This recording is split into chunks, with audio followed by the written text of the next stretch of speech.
이번 총선 이후 두창이가 빵에 갈 확률이 점점 커지고 있습니다.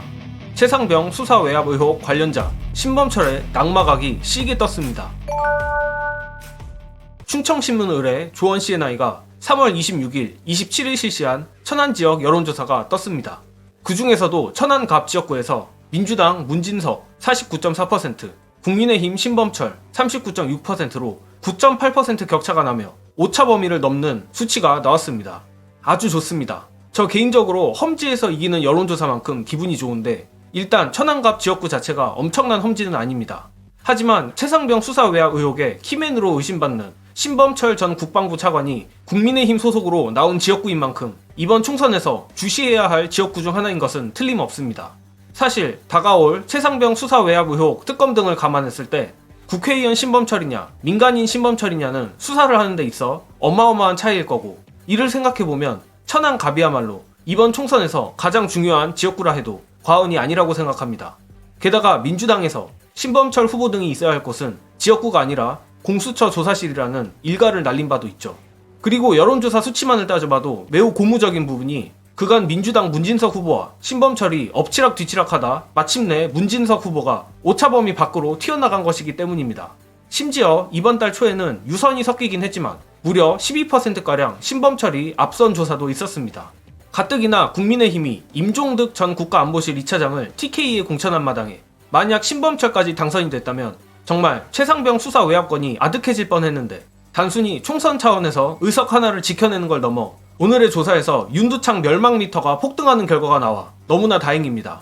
따라서 천안갑 현역이자 후보로 뛰고 있는 민주당 문진석 후보는 험지에서 열심히 한다 수준이 아니라 정말 이 정권을 삭제시키느냐 마느냐의 무거운 책임을 맡고 있다는 걸 절대 잊지 말고 총선까지 이 격차를 유지하길 바랍니다. 그리고 오늘도 거제시 여론조사가 하나 더 나왔습니다. 여론조사 꽃이 3월 25일, 26일 실시한 이번 조사에서 민주당 병광용 44.4%, 국민의힘 서일준 45.1%로 0.7% 격차의 초박빙 상태입니다. 어제 KSOI 조사에선 민주당 병광용 후보가 7.4% 앞서는 결과가 나와 오늘자 조사 결과에 약간은 실망스러울 수도 있지만 이번 여조 꽃조사에 유선 7%가 섞인 것도 감안해야 합니다. 또한 거제시가 36년 보수 불패 지역인 것도 사실이라 차라리 유선이 살짝 섞인 조사가 정확하다고 생각하는 게 맞을 듯 합니다. 그런데 유선이 섞여 다소 불리한 조건의 조사임에도 적극 투표층에선 변광용 후보가 47.6%, 서일준 45.2%로 나와 심지어 앞서버렸습니다. 0.7% 열세가 적극 투표층으로 좁히니 1.6% 우세로 바뀐 건데, 이번 총선이야말로 민주당이 거제를 가져올 수 있는 절호의 찬스가 아닐까 합니다.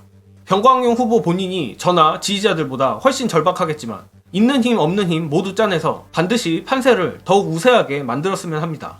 한편 남파선 선대위원장에서 악플러로 전직한 한뚜껑이가 정치를 개같이 막말에 이어 또 다른 개같은 소리를 뱉었습니다.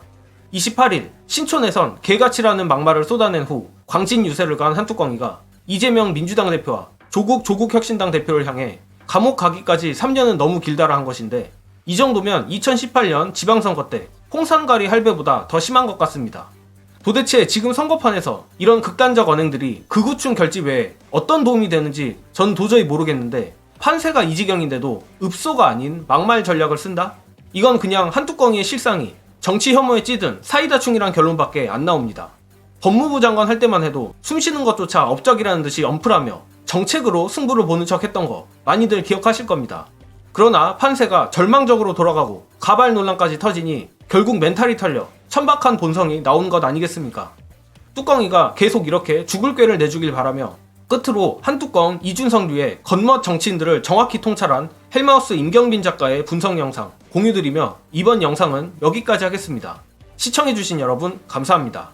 총선이나 대선 같은 데에 이 참여를 많이 안 해봤던 정치 혐오 정서를 바닥에 깔고 있는 사람들의 실수이기도 한데, 저렇게 맨날 싸우고 이런 더러운 정치 나는 바꿔보겠다, 정책으로 경쟁할 수 있는 정치 문화를 만들겠다, 이준석 같은 사람이 헛소리 삥삥 싸지 않습니까? 정책으로 뒤집을 수 있는 총선, 정책으로 뒤집을 수 있는 대선 같은 건 없습니다. 그런 정치는 전 세계 어디에도 없습니다. 정책 경쟁 맨날 언론이나 뭐 정치학자들은 떠들지만 실제로는 그렇게 역할이 움직이지 않거든요. 어느 나라에서도 정책 가지고 선거가 뒤집어지는 경우는 없습니다. 이를테면 뭐 영국에서 일어난 브렉시트처럼 그게 마치 정책적 대결에 의해서 선거판이 뒤집어진 것처럼 보이지만 실제로는 그게 도농 격차라든지 몰락한 공업 지역의 어떤 그 노동자들의 박탈 심리라든지 그런 심리적인 부분들, 구도적인 부분이 움직이는 거지 정책에 의해서 뭔가 만들어지지 않거든요. 근데 꼭 정치 초짜들이 그 착각을 합니다. 이준석 같은 사람들이 흔히 하는 착각입니다. 그런 일은 없어요. 2주 남은 총선에서는 더더욱 일어날 수 없는 일이다. 오늘의 그 세종시 어쩌고 하는 게 그래서 헛짓거리인 것이 그 이유입니다.